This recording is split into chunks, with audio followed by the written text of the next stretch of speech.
आनंद से आपने करा और जनमानस के कल्याण के प्रश्न है, ये केवल आपके लिए नहीं है, ये सबके लिए इतने जोरदार प्रश्न हैं। जो गलती भी करते होंगे तो इसको सुधार सकते।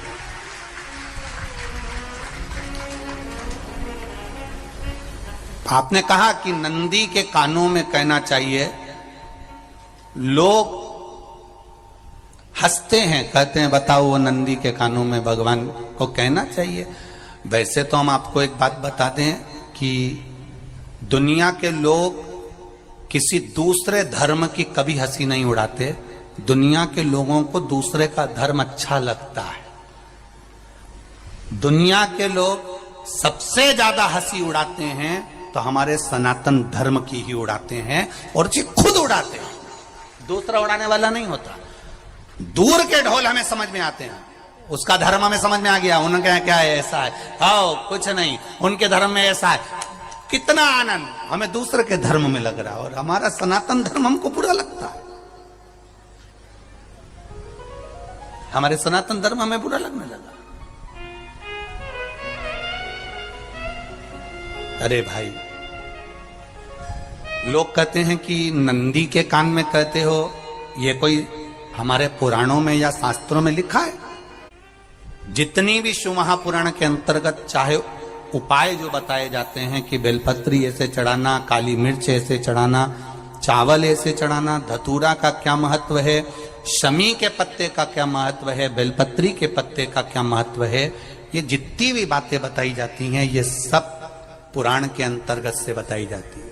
अब दुनिया के लोग इसको चाहे टोटका कह दें, चाहे दुनिया के लोग इसे टोना कह दें, पर पुराण से हटकर कुछ नहीं। और आप लोगों को अगर बोला है कि नंदी के कान में कहकर भगवान शंकर के मन में बात पहुंचे, तो ये क्यों कहा, तो ये भी हमारी शिव महापुराण में लिखा है, जलंधर के चरित्र में। कोई आपसे कहे कि नंदी के कान में बोलने से क्या होता है, ये जलंधर का चरित्र कह रहा है। मां पार्वती जी का हस्त कमल पकड़कर जलंधर लेकर जाने लगा।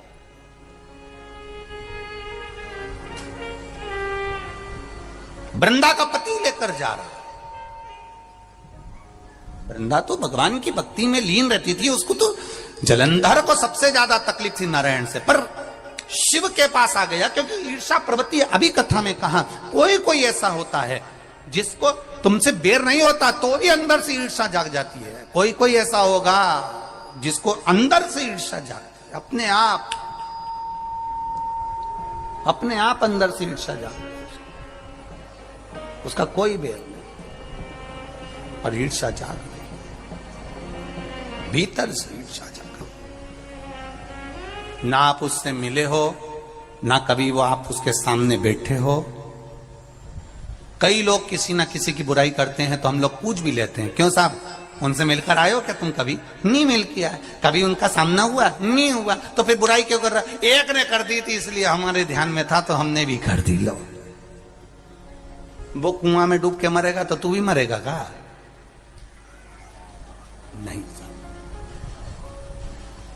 नंदी सामने बैठा है, गणेश जी को मालूम पड़ गया, कार्तिकेय को मालूम पड़ गया, मां पार्वती जी का हस्तकमल जलंधर ने पकड़ लिया और लेकर चला। मालूम पड़ गया, तब नहीं रहा गया। गणेश जी को क्रोध आ गया और गणेश जी महाराज आए, शिव जी को जगाने लगे, पिताजी पिताजी पिताजी कर कर जगाया, उठो पिताजी, पिताजी उठिए, पिताजी जागिए, पिता को जगा रहे हैं। भगवान शंकर नहीं उठे, तप में लीन थे। क्या करें हम? जलंधर के पास में इतना बल है, इतना बल है, और पिता की आज्ञा नहीं होगी तो हम कैसे मार देंगे इसको? मारने को तो मार दें। मां ने आज्ञा करी थी कि जलंधर उसको तारकासुर को मार दो, तो कार्तिकेय ने तारकासुर को मार दिया। शिव जी की आज्ञा नहीं तो हम इसको कैसे मारें? क्या करें? सब कुछ गणेश जी ने देख लिया, शंकर जी के ऊपर बहुत बहुत बहुत बहुत प्रार्थना कर कर देख ली, पर शंकर जी नहीं जागे। तब आखिरी में विनायक ने, गणेश ने जितने लोग आस्था चैनल पर कथा सुन रहे हैं, जितने लोग फेसबुक यूट्यूब पर कथा सुन रहे हैं, इस बात को याद रखना कि नंदी के कान में कहने से क्या होता है वो ये इस कथा से सीख लेना। आखिरी में गणेश जी को लगा किसको कहूं, शंकर जी भी तप में हैं, नंदी भी तप में हैं, मैं किसको कहूं। शिव जी को कह के कर थक गया, पिताजी को बोल बोल कर थक गया, पिताजी जागते नहीं। अब मैं किसको कहूं ये बात, किससे कहूं।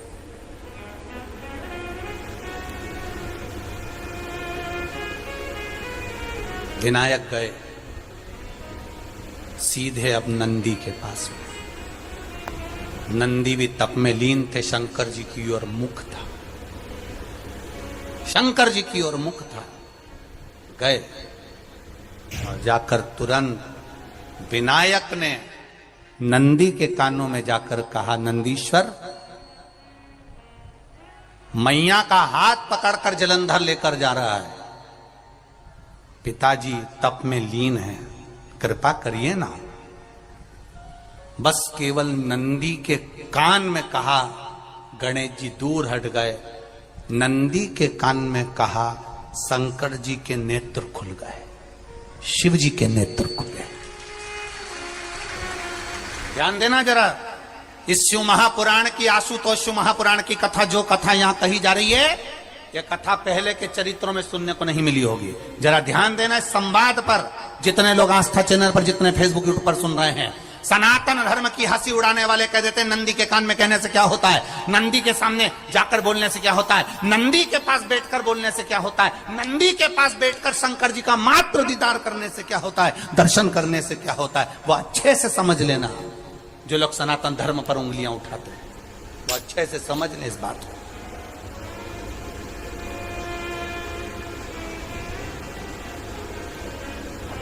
क्या होता है,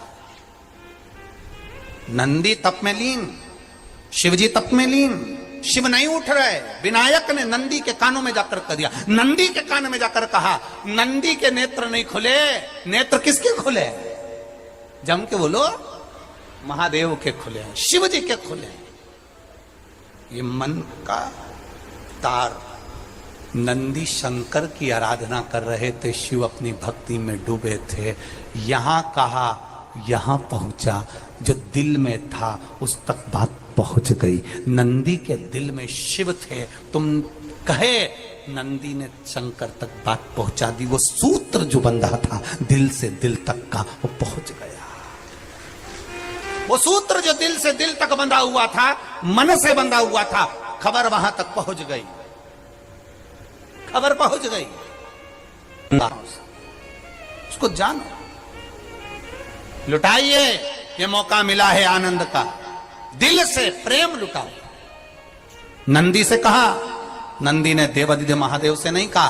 केवल नंदी आंख बंद कर बैठे थे, कहते सही भगवान गणेश के शब्द शिव जी तक पहुंच गए। शिव जी के नेत्र खुल गए और उन्होंने जलंधर के पास पहुंचकर पार्वती जी का हस्त कमल छुड़वाया। जरा विचार करिएगा, आप नंदी से कहते हो मेरे महादेव तक बात पहुंच जाती है।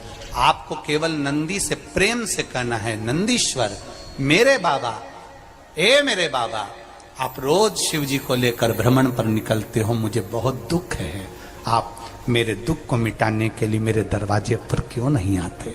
नंदीश्वर से कहा, शिव जी तक बात पहुंच जाएगी, शंकर के नेत्र आपके लिए खुल जाएंगे और महादेव आपके यहां खड़ा मिलेगा, मेरा महादेव आपके पास में खड़ा मिलेगा। आशुतोष शिव महापुराण की कथा कहती है, लोग कहते हैं नंदी को कहने से क्या होता है, ये शिव तत्व की कथा आशुतोष शिव महापुराण कह रही है। कहा वहां तक पहुंचा, दिल से दिल का कंठ। जो भगवान नंदी के कानों में कुछ कहकर आते हैं, बोले हो कभी? सीधे बोल देते हो क्या जाकर? नंदी के कानों में कहने का भी एक तरीका है, आप लोगों को मालूम होगा वो तरीका, नहीं मालूम? बेलपत्री की जो डंडी रहती है ना, बीच का जो भाग है, ध्यान दिए ना जरा सा, ये बीच की जो डंडी है, फिर से देखिए, बेलपत्री के 2 पत्ते और उसके पास में जो बीच की जो डंडी का भाग है, दिख रहा है आप लोगों को? ये दो डंडी, ये बीच की दो पत्ती और उसके बीच में जो दो डंडी का भाग होता है। जब हम देवादिदेव महादेव से कोई बात कहने वाले होते हैं ना कि बाबा बहुत दुखी हूं, बाबा बहुत तकलीफ चल रही है, बाबा मैंने एक कंपटीशन एग्जाम में परीक्षा दी है, बाबा मेरे जीवन में ये तकलीफ हो रही है बाबा, तब इस बेलपत्री की जो ये डंडी होती है, इस उंगली से, इस अंगुष्ठ से इस डंडी को पकड़ा जाता है और बाबा के कर्ण में कहने से पहले ये हाथ को नंदी के ऊपर रखकर फिर हम बाबा के नंदी के कानों